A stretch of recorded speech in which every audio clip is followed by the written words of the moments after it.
नमस्कार, मैं प्रयाग झा हूँ। पुनः एक वीडियो समसामयिक विषय पर आपके सेवा में प्रस्तुत कर रहा हूँ। इसका स्रोत महाभारत ही है। शांति पर्व में बहुत बड़ा पर्व है, बहुत बड़ा चैप्टर है। वहाँ चर्चा हो रही है युद्ध के बाद महाराज युधिष्ठिर दुविधा में है कि राजा बनूं या न बनूं।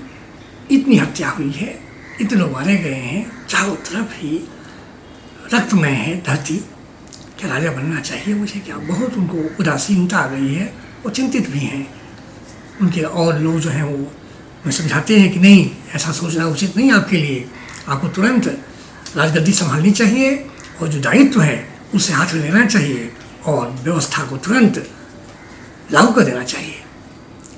सब भाइयों ने उनसे समझाया है। द्रौपदी महारानी ने भी उन्हें समझाने की चेष्टा की। उसमें उन्होंने बताया कि ब्राह्मणों का धर्म क्या है, क्षत्रियों का धर्म क्या है। क्षत्रियों से अर्थ है यहाँ राजा का, जो राज का देखता है, या राजा का मिनिस्टर है, ऐसा ऐसा। तो उन्होंने कहा, एक श्लोक है ऐसा, ना दंडः क्षत्रियो भाति। इसमें ना दंडो भूमिम अस्नुता, ना दंड से प्रजा राज्ञः सुखम बिंदति भारत। इसको अगर विच्छेद करके पढ़ेंगे तो मीनिंग समझ में आ जाएगा।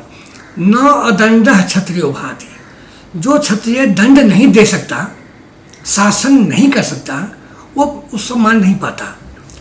न दंडो न अदंडो भूमिम अस्नुता, और जो शक्तिशाली नहीं है, जिसको दंड देने की क्षमता नहीं है, वह धरती के राज्य का सुख भी नहीं प्राप्त कर सकता।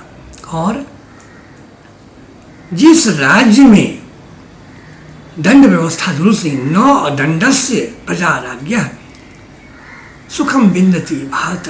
हे भरत श्रेष्ठ राजा युधिष्ठिर, जिस राज्य में दंड व्यवस्था दुरुस्त नहीं है, उस राज्य की प्रजा सुखी नहीं होती है।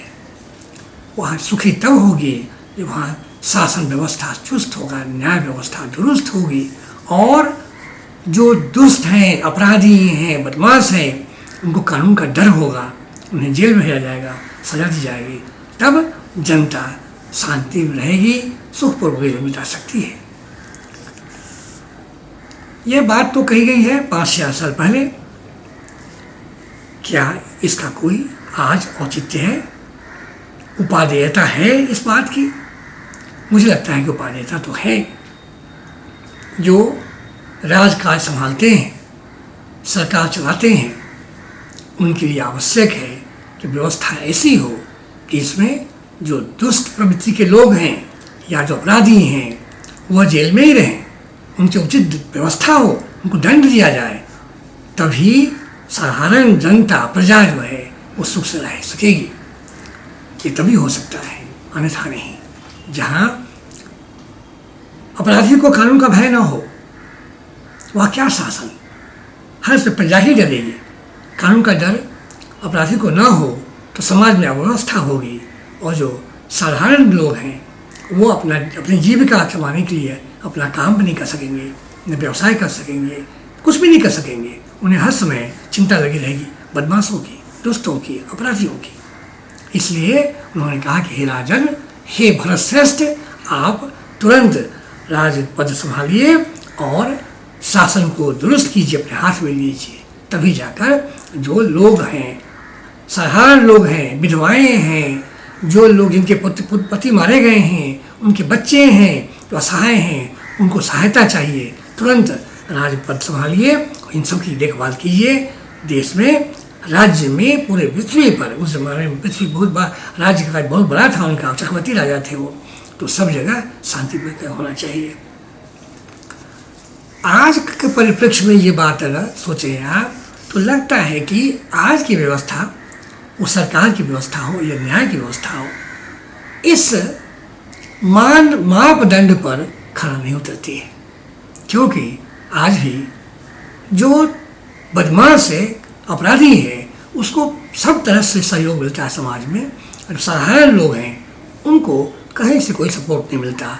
वो लोग असहाय महसूस करते हैं, दुखी रहते हैं, उदासीन हो जाते हैं। और देखिए, कुछ ही दिनों पहले एक बार किसी चर्चा में सुप्रीम कोर्ट में ऐसा कहा गया था कि every sinner has a future. ये बात ठीक है, बाइबल में कहा गया है कि every saint had a past and every sinner has a future. ये बात प्रवचन के रूप में कही गई है, लेकिन क्या न्यायपालिका के लिए इस सिद्धांत को लागू करना, इसको व्यवहार में लाना उनका काम है? Every sinner has a future, ठीक है, अपराधी है वो भविष्य में अपराधी बन सकता है, लेकिन क्या उसको न्याय, उसको ये कहता है कानून कि उसको छोड़ दिया जाए? और every victim has no future.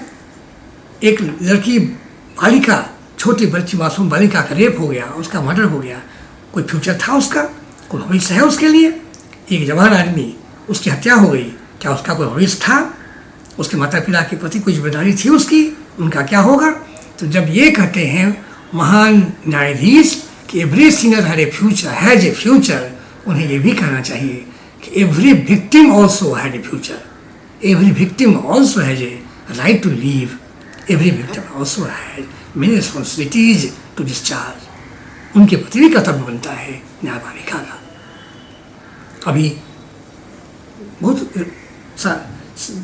थोड़े समय की पहले घटना है जहाँ एक नाबालिग लड़के ने बिना लाइसेंस के ऐसी गाड़ी चलाई जिस गाड़ी का रजिस्ट्रेशन नहीं हुआ था, और एक युवक और युवती को जो मोटरसाइकिल पर जा रहे थे टक्कर मार दी और दोनों की मृत्यु हो गई। वहीं आनंद फानन में पुलिस ने उन्हें अरेस्ट किया और तुरंत ऐसा केस बनाया कि अगले दिन ही उनको बेल मिल गया, दोनों वो जेल से बाहर आ गए। सब व्यवस्था उनके लिए उनके सपोर्ट में हो गई। हल्ला होने लगा जब पब्लिक का, जन साधारण ने जब हंगामा किया, सोशल मीडिया पर जब बात हुई, तब जाके सरकार की नींद खुली और तब सरकार ने इसमें हस्तक्षेप किया और फिर से जांच हुई और तब जाके मालूम पड़ा कैसे कितना क्राइम हुआ है। उस 10-12 घंटे के बीच कितने लोगों ने अपराधी को बचाने के लिए किस किस तरह से आपराधिक काम किए हैं। डॉक्टर ने, हॉस्पिटल के स्टाफ ने, फॉरेंसिक लेबोरेटरी के डॉक्टर ने, पुलिस जो थाना इंचार्ज था उसने, कैसे सारे लोगों ने मिलकर उस एक बालक को बचाने के लिए सारे कानून तोड़ दिए। तो अभी ये भी सुना है कि कुछ समय पश्चात जब उस बालक के विषय में बेल एप्लीकेशन कोर्ट में आया, बॉम्बे हाई कोर्ट में, तो संजोग से उस न्यायाधीश महोदया दोनों ही स्त्री थी, महिला थी। महिला दयावान होती है ऐसा कहा जाता है, लेकिन वो लोग जज का दायित्व निभा रही थी। उन्होंने कहा कि this boy is like it son to me. बहुत अच्छी बात है, लेकिन क्या उस पद पर बैठकर आप अपने बच्चे के विषय में न्याय करने जा रही थी या एक विक्टिम के विषय में सोच रही थी आप? क्या आपने सोचा कि 2 युवक युवती जो मारे गए थे उनका क्या कसूर था, उनका क्या क्राइम था? क्या उन्होंने कोई अपराध किया था? उनको क्या जीने का अधिकार नहीं था? उनके माता पिता थे या नहीं? उनके प्रति कोई कर्तव्य था इन बच्चों का, जवान लोगों का? कुछ भी नहीं सोचा, उन्होंने ऐसा कह दिया। तो ऐसा कहकर उन्होंने न्याय नहीं किया। मैं समझता हूँ उनके लिए ये कहना बिल्कुल ही अनुचित था, और न्याय करने की जब परिस्थिति हो, न्याय करने का जब समय आए, उस समय इस तरह का इमोशनल, इस तरह की बातें करना बिल्कुल अनुचित है और न्याय के विरुद्ध है। ऐसे अनेक घटनाएं हो रही है समाज में। अनेक अवसरों पर बड़े बड़े जो न्यायाधीश हैं वो प्रवचन देते हैं, जो विषय उनके समक्ष रखा जाता है उसकी चर्चा कम करते हैं, कानून में क्या लिखा है उसकी चर्चा कम करते हैं, और अपना व्यक्तिगत विचार रखते हैं सबके सामने, वकीलों के सामने व्यक्तिगत विचार रखते हैं।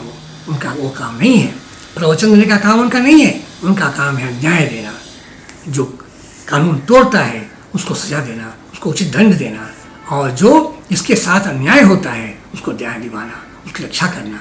ऐसा नहीं हो पा रहा है। लगता है ये न्याय व्यवस्था जो है वो मजबूत जो समाज के लोग हैं उनके लिए न्याय नहीं करती है। उनको तो सब सुरक्षा ही मिलती है।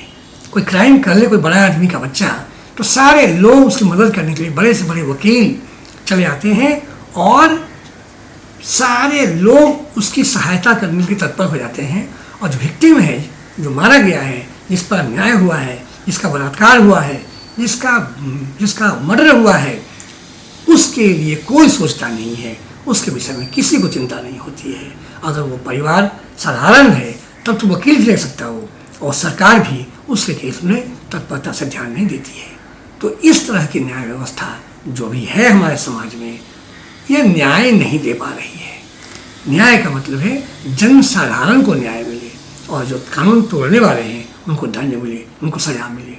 बड़ा से बड़ा आदमी जघन्य अपराध करके भी वो निश्चिंत है, उसको पता है कि पैसे के बल पर बड़ा वकील करेगा, बड़े वकील की मदद से उसे बेल मिलेगा और बेल पर वो बरसों रहेगा, और जो भी काम करता आया करता रहेगा। वो अगर कोई जज बेल नहीं देता है तो डॉक्टर से सर्टिफिकेट लेगा तो बीमार है, उसको अस्पताल जाना चाहिए, और न्यायपालिका न्यायाधीश उसे जेल की बजाय अस्पताल में रहने के लिए ही अनुमति दे देंगे, और इस तरह वो कानून के साथ खिलवाड़ करता रहेगा। तो समाज में आज कानून का राज नहीं है। कानून का राज उसके लिए है जो गरीब है। ये छोटा मोटा क्राइम करता है, गरीब की पॉकेट मार है, छोटी मोटी चोरी कर लेता है, उसके लिए कानून जरूर लागू होगा, उसको पूरी सज़ा मिलेगी। लेकिन कोई बड़ा व्यक्ति है उसको सज़ा नहीं मिल पाती है। एक कानून जो है, जो दिखाते हैं कि कानून अंधा होता है, वो दिखाने का पर्पस ये है कानून दिखता नहीं कि कोई बड़ा है छोटा है। लेकिन अभी ये उल्टा हो गया है। कानून देखता है कि विक्टिम जो है वो गरीब है या अमीर है, और जो एक्यूज है वो गरीब है या अमीर है। अगर एक्यूज अमीर है उसकी रक्षा करने के लिए सब लोग तैयार हो जाते हैं। मेरा अपना व्यक्तिगत ये है कि न्याय मिलने में बड़ी कठिनाई है साधारण जनता के लिए। बम्बई हाई कोर्ट में 20 साल पुराने केसेज अभी हियरिंग में आ रहे हैं। इसका अर्थ है कि अगर 80-60 साल की उम्र है आपकी और कोई व्यवस्था है, कोई परेशानी हो रही है कानून में, ज़मीन में, प्रॉपर्टी में, या जीवन में किस तरह से, या कोई वायलेंस हो जाता है, अगर आपने कोई मामला दाखिल किया हाई कोर्ट में तो आपके जीवन काल में फैसला नहीं आएगा। अगर जीवन काल में फैसला नहीं आए तो फैसला आए कि न आए उस व्यक्ति के लिए क्या महत्व है, उसका कोई महत्व नहीं है।